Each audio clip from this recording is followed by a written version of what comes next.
Have you wondered how Enzo Maresca is transforming Chelsea into a tactical powerhouse? Drawing inspiration from Pep Guardiola, Maresca's style is revolutionising the way the team plays. Chelsea impressively are sitting third in the table as the campaign begins to warm up.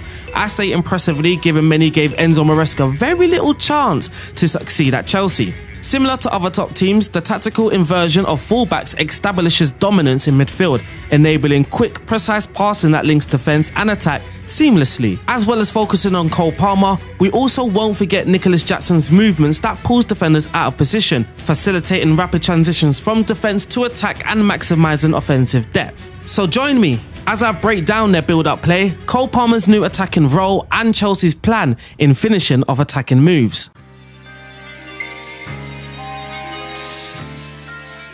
In the 13 Premier League games under Maresca, Chelsea boast an average of 55.5% ball possession, ranking them 4th in the league. At Leicester, Maresca implemented a plan that has carried over to his tenure at Chelsea. This approach emphasises a fluid movement of players, particularly focusing on the fullbacks' roles in the formation. Fullback inversion. The fullbacks are instructed to move inside, creating a numerical superiority in the central areas of the pitch. This tactic not only helps in controlling possession, but also opens up passing lane for midfielders, enabling ball progression. Then there's short passing combinations. The emphasis on quick short passes is crucial. These rapid exchanges enable players to maintain possession and, therefore, dictate the tempo of the game. Lastly, off-the-ball rotations. With the ball being circulated effectively, players can rotate positions off the ball, creating space and opportunities for attacking players. As mentioned, a key feature of this system is the dynamic rotation and movement of players, particularly the fullbacks. But why? This movement creates tactical advantages. For an example, space for Enzo Fernandez. The fullback's advanced positioning provides Enzo Fernandez with the necessary space and freedom to make aggressive forward runs. Cole Palmer effectively capitalises on the space created by Fernandez's movement. And don't worry, we'll focus on Palmer in a moment. With Enzo pushing forward to draw out the opposing midfielders, Cole Palmer is able to exploit the vacated spaces, operating as the right-sided number 10 or number 8. Then there's defensive cover. Often the right fullback offers defensive cover, ensuring that the team has a good rest defence for potential counter-attacks. Marc Cucurella and Gusto's tendency to move inside further illustrates the fluidity of Chelsea's midfield. Moises Caicedo typically remains in his position on the left side of the double pivot, providing stability.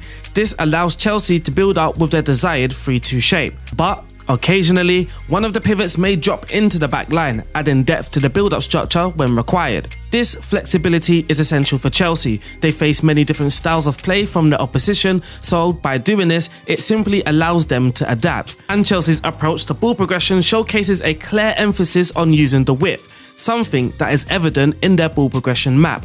Constantly attempting to stretch the opposition's defensive structure, the focus on wide progression helps them to draw defenders out of position, opening central areas for midfielders and strikers to receive and exploit.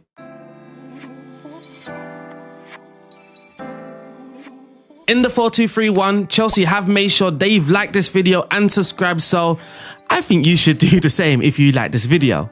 Chelsea used the pivotal asset in Cole Palmer, yes, I said Cole Palmer, who operates as the number 10. The Chelsea manager has opted to play him as the number 10 despite Palmer's success as a right winger under Pochettino. So far, he's got 7 goals, got 5 assists in 12 starts. The output is still there this season, but his role in the team's counter-attacks within this new system has been crucial for several reasons.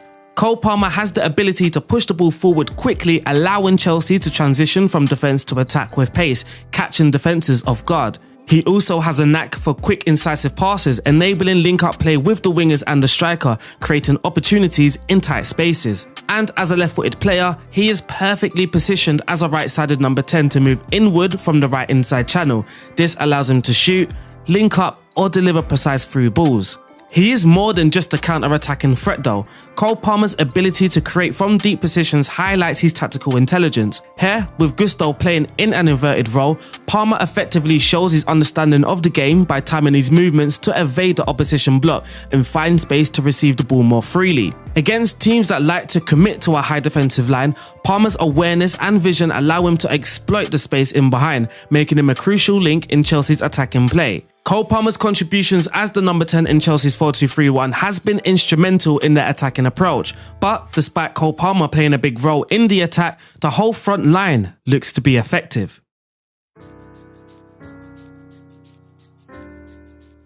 Chelsea frequently use a dynamic attacking system, deploying a horizontal line of 4 attackers. The 4 attackers maintain a flat line, creating width and stretching the opposition's defence. By stretching the opposition's back line, Chelsea create gaps elsewhere on the pitch. The width forces defenders to spread out, which can lead disorganisation and opportunities for exploitation. The wingers holding their positions wide along the touchline serves 2 primary reasons. It prevents the opposing fullbacks from pushing forward, thus maintaining control. And it creates passing lanes and options for central players, allowing for transitions and fluid ball movement. Conversely, when the ball is in wide areas, the wingers make inverted runs into central spaces, and this draws out defenders away from the central striker, Jackson, creating crucial space in front of him, and it opens up opportunities for late arrivals from midfielders, adding layers to Chelsea's attacking play. After 13 league games, Chelsea have recorded the 3rd most through balls in the Premier League. This highlights their emphasis on exploiting the spaces in behind opposing defences, particularly by leveraging the movements of their wingers. By pushing the number 10 forward, Chelsea effectively create a double striker formation. This can overwhelm defenders as the wingers are also making runs in behind, making it difficult to mark all attacking players effectively. The arrangement also manipulates the positioning of opposing defenders. When Cole Palmer drives into space, it forces the centre-back to step up and challenge him. This triggers Nicholas Jackson, who excels at making vertical runs, to burst into open spaces. And running is not the only thing that he's good for. He's also proved useful by spinning back in, freeing the number 10s or wingers between the lines. And this synergy between Cole Palmer and Nicholas Jackson not only enhances their individual performances, but also significantly impacts the overall attacking structure of the team. And that's how Enzo Maresca's Chelsea have impressed everybody in the Premier League. But now we're going to go into Football Manager.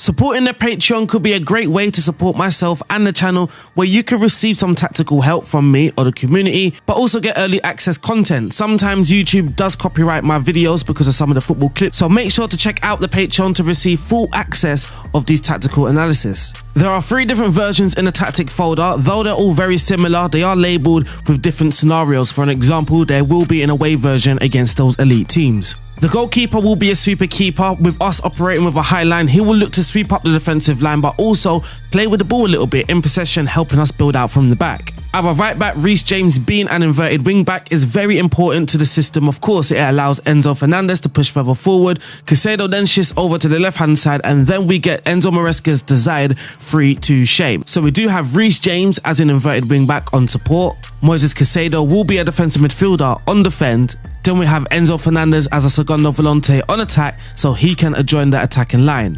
The left back also plays a very important role in the system, as he allows us to build with a back 3. Moving into the attack line, we have Noni Madueke as our inside forward on support, crossing for the far post, staying wider as well, so he's going to give us that width and tackle harder. Main reason why I went with the inside forward on the right hand side is when we're building up on the right hand side, we can get those inverted movements that we mentioned in the analysis. On the left, we just have the standard winger on support, crossing from the byline, crossing for the far post, getting further forward, tackling harder, and in between them, we have the Cole Palmer role, advanced playmaker on attack, where he can drift as well as deep, picking up the ball and playing those precise through balls. Lastly, up top, a complete forward, Nicholas Jackson. Not only is he going to make those nice vertical runs, he's also going to drop deep, creating combinations in tight spaces. And as you can see, we've kept the player instructions at minimal, so only the 2 wingers and the left back will have playing instructions. Let's not forget the 2 ball playing defenders at the back.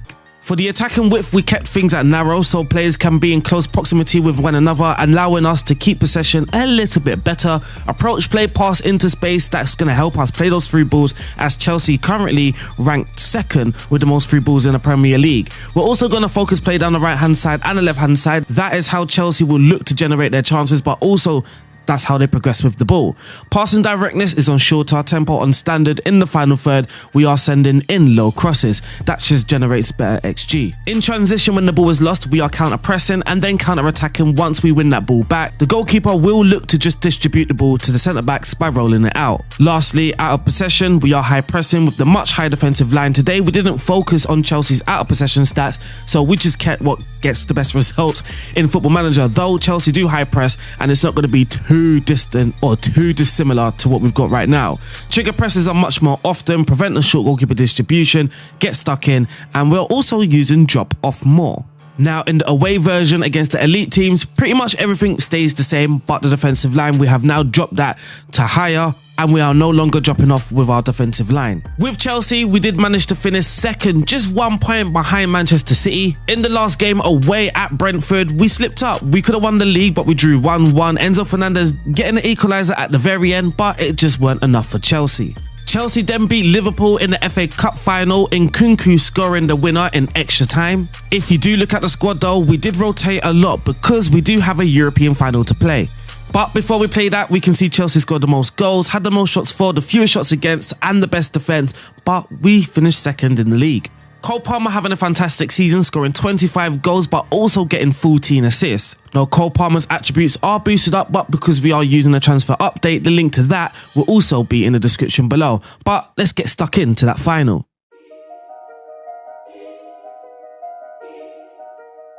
The team that we've gone with: Sanchez in goal, Reece James at right back, Cucurella at left back, Colwill and Fofana as our two centre backs, Caicedo and Fernandez in that double pivot. Then we've got Nkunku on the left hand side, Madueke on the right, Palmer in the middle with Jackson up top. Oh, it's the final. It is the final. The Europa League and Conference theme music is it's absolute banging. Better than the Champions League one, in my opinion. But the boys are out. Let's get this final underway. So here's the first highlight. Cucurella plays it into Caicedo. He's going to drive forward, hits one, but it's over the bar. Madueke plays it into Fofana. Fofana has the ball, brings the ball forward into Reece James. Looked offside, it was tight, but the ball's still in, and the header from Palmer goes over the bar. Chelsea have started brightly, but it's now Hoffenheim's turn to attack. Here's Bischoff of Hoffenheim. Plays it into the midfield. Here's Arta. Finds Lenz in that wide left-hand side. Chelsea will have to work hard off the ball. Here's Nicholas Jackson. He's through on goal. Will he bury it? The composure's there. And it's Nicholas Jackson putting the ball away. It's Chelsea 1, Hoffenheim 0 in the Conference League final. It's a mistake from Hoffenheim, but Chelsea did do well off the ball, allowing Nicholas Jackson to tackle or intercept the ball and slot the ball past the goalkeeper. Chelsea 1, Hoffenheim 0. So here's Colwill, Cucurella. If we pause it, we can see our 3-2 build-up shape with Cucurella on the ball, Colwill in the middle, Fofana on the right-hand side. Reece James has moved into midfield. Caicedo partnering him. So remember, Caicedo started on the right side of the pivot. He's now on the left side of the pivot. And then we've got our horizontal line of our attacking four with Enzo just in between them, in between the attack and the midfield, sort of being that supporting link. So here's Cucurella with the ball. Enzo plays it to Nkunku. Hit one, son. He hits it, and it's a save from the goalkeeper. Pretty easy, straight to him. It's half-time. Chelsea are dominating the stats going forward with 14 shots, 3 to Hoffenheim, 5 on target for Chelsea with a decent XG at 1.77. Possession-wise as well, keeping the ball well with 58% of the ball. So here's Nkunku with the corner. Fofana heads it in for his 9th goal of the season. It's now Chelsea 2, Hoffenheim 0. It's a decent ball from Nkunku, whips it into the near post. As you guys know, man, as you guys know, the near post on Football Manager, very strong. Fofana heads it in, and it's 2. They kick the ball long. Enzo picks up the ball. Noni drives past one. Is he going to drive past the second? He does. He's hit. Is he hit the post? It's a save, but he's also hit the post. I don't know what's happened there, but it was a very good move by Madueke. So here's another highlight. Cole Palmer into Cucurella, back to Colwill. He's just going to stall on the ball a little bit. That sometimes does scare me. But here's Robert Sanchez. Plays it out wide to Nkunku. Cucurella. Enzo Fernandez plays it out wide again. That wide, us, Chelsea, using that wide area for the ball progression. Here's Nkunku. Again, you can see the 3-2 shape build up. Nkunku just dropping deep to support that build up. There's a lot of 1-2s and straight passes to Nkunku, but now he's decided to drive past his marker. He's whipped it in, but it's a pull pass. Here's James. Whips it in and it's cold. Palmer for number 3. Chelsea are now running away. We are going to sub Nkunku because he's a little hurt out there. We're going to bring on Mudryk. But Nkunku does well despite being half injured. A dodgy ball there for Madueke, but Reece James picks it up, drives into the box, hard and low for Cole Palmer, slots it in, nice finish, 3 for Chelsea. And it's a corner for Hoffenheim, and they whipped it in at the near post, and it's Anton Stack for a consolation, I guess. And here's Chelsea with a corner response of their own, and it's Fofana with his second goal. 3 goals from corners today, 2 for Chelsea, 1 for Hoffenheim. Corners are pretty strong on Football Manager, aren't they? But Reece James whips it in this time, and Fofana's big head gets the ball in the back of the net. Chelsea 4, Hoffenheim 1. Here's some build-up play now from Chelsea. Fofana, back to Madueke. Madueke just stalls on it for a little moment. Colwell, patient football by Chelsea here. Cucurella, what a through ball for Mudryk! Oh! Decent save, but what a move and what a pass. And this is surely the last highlight of the game. Cole Palmer's won 2 headers today, by the way, people. Yeah. Okay. Here's Hoffenheim clearing the ball. Cucurella winning the header. Mudryk lays it off the... Oh, what a pass from Palmer! Jackson! Oh, that pass, yes, we have to wheel it up.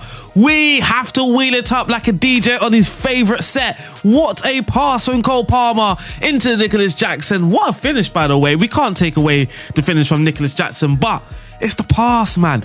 It is the pass that makes this goal. Cucurella wins the ball back, plays it into Mudryk. Mudryk wins the header. That pass, I mean, I didn't even see the vision. From here. It's Chelsea 5, Hoffenheim 1. Hoffenheim 1. And that wraps up the UEFA Conference League. It's Chelsea 5, Hoffenheim. I've said Hoffenheim once. Again, it's Hoffenheim. Hoffenheim 1. Chelsea are now going to lift the trophy. I think any moment. We'll wait for it. Don't worry. It's Reece James carrying the trophy over to the boys. And there we are. Hey, Chelsea are the Conference League winners. And unfortunately, that wraps up today's video. I hope you guys have enjoyed. Don't forget to make sure you like this video, subscribe, and check out the Patreon link in the description box below. Shout out all my Patreons. I'll see you guys soon. Stay safe. God bless. Peace out.